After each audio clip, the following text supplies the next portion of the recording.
Itong Lucas chapter 10, chapter 2 verse 10, ipinanganak dito at bumbinalita ng anghel sa mga pantas o sa mga pastol.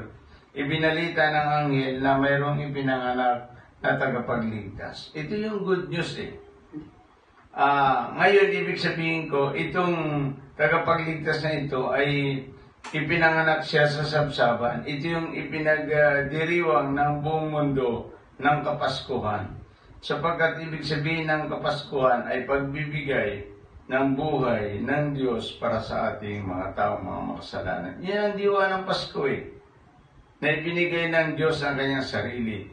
Ito ay mensahe ng isang anghel, pero hindi po natapos dito yung tinatawag nating pagsilang ng tagapagligtas. Dito po nagsimula yung tinatawag nating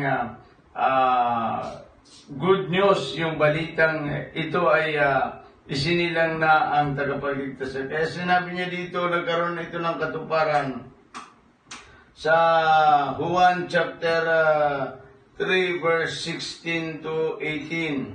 Ang sabi niya pa dito, gayon na lamang ang pag-ibig ng Diyos sa sanlibutan.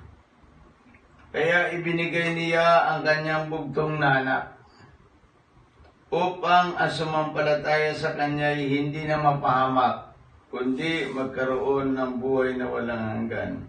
Ang rason, sapagkat sinugo ng Diyos ang kanyang anak, hindi upang hatulan ang sanlibutan, kundi upang iligtas ito sa pamamagitan niya. 18. Hindi nahatulan o maparusahan ang sumasampalataya sa bugtong na anak ng Diyos. Ngunit hinatulan na at maparusahan ang hindi sumampalataya sa Kanya.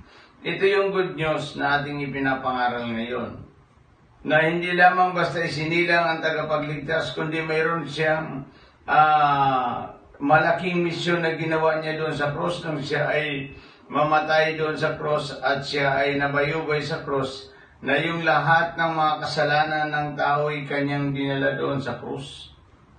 Dinala niya ito. Sabi niya dito, gayon na lamang yung pag-ibig ng Diyos simula sa kapanahunan ni Jose, ni Maria, ay isinilang ang tagapagligtas. At yung good news na yun ay nagkaroon ng katuparan sa panahon ng ating Panginoong Jesucristo. From the child to 33 years old, doon namatay ang Panginoong Jesucristo para tubusin tayo sa ating mga kasalanan. Bible ay silent yan sa kanyang buhay sa ating Panginoong Jesucristo. From child to 30 years old ay silent ang Biblia sa kanya. Pagdating ng 30, 31, 32, 33 ay nahayag ang salita ng Diyos sa pamamagitan ng kanyang buhay, at doon sa 33 ay namatay ang Panginoong Jesucristo. Noong namatay ang Panginoong Jesucristo, sabi dito, upang ang sino man sa kanya sumampalataya ay hindi magkakaroon ng buhay na walang hanggan. Kung paano ibinigay ng Diyos ang kanyang buhay para sa atin, dapat din nating ibigay ang ating mga buhay para sa iba. Minsan, tingnan natin ating sarili, mayroon ba tayong ginagawa para sa ibang mga tao? Kaya nga, lagi kong hinahamon ang lahat ng mga tao sa ibabaw ng lupa. Pag dumating sa inyo ang mensahe ng Diyos sa pamamagitan ng mga videos, ay agad-agad nyo itong i-share sa ibang mga tao. Para magtulungan tayo upang ibalita yung good news. Ay good news nga eh. Ito yung good news na hindi naluluma. Meron dyan mga good news, sasabihin natin good news ito. Pero after 2 days, after 1 week, wala na. Wala na siya. Kasi hindi na yan good news eh. Pero ang ating Panginoong Jesucristo, yung kanyang ginawa, pagdating ng kanyang pagkamatay sa cross, pagdating ng 33 years old, namatay siya sa cross, at nung siya ay namatay, hanggang sa panahon natin ngayon, lumipas ang 2,000 taon, hanggang sa panahon natin ngayon, ay nandoon pa rin yung spirit of good news. Spirit of Christmas na ibinigay ng Diyos ang kanyang sarili. Yan ang maganda. Kaya sabi niya dito, gayon na lamang ang pag-ibig ng Diyos. Yung gayon na lamang yung ibig sabihin yung malaking pagmamahal ng Diyos sa tao.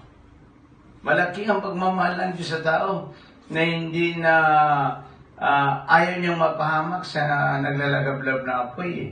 Kaya sabi niya, gayon na lamang ang pag-ibig ng Diyos sa sanlibutan. Kaya ibinigay niya ang kanyang bugtong na anak upang ang sino man sa kanya sumampalataya, hindi na mapapahamak. Saan mapapahamak? Sa naglalagablab na apoy. Kundi magkaroon ng buhay na walang hanggan. Ito maganda eh. Ginarantisaduhan ng Diyos, ginarantiyahan ng Diyos na ang sino pa mang sasampalataya sa Kanya ay hindi mapapahamak. Ito yung maganda. Ito yung good news na pinapadala sa atin ng Panginoon. Kaya tayong mga Kristiyano, huwag tayong tulog na tulog. Doon sa mga pastor na tulog na tulog, ako'y tulog na tulog eh. Kailangan ninyong pangunahan ang inyong kawan, ang inyong pag-aari ng mga anak ng Diyos. Pangunahan nyo yan upang sila din ay lumakas spiritual. Ay hindi umattend ng mga Don't Watch Prayer Meeting. Iilang piraso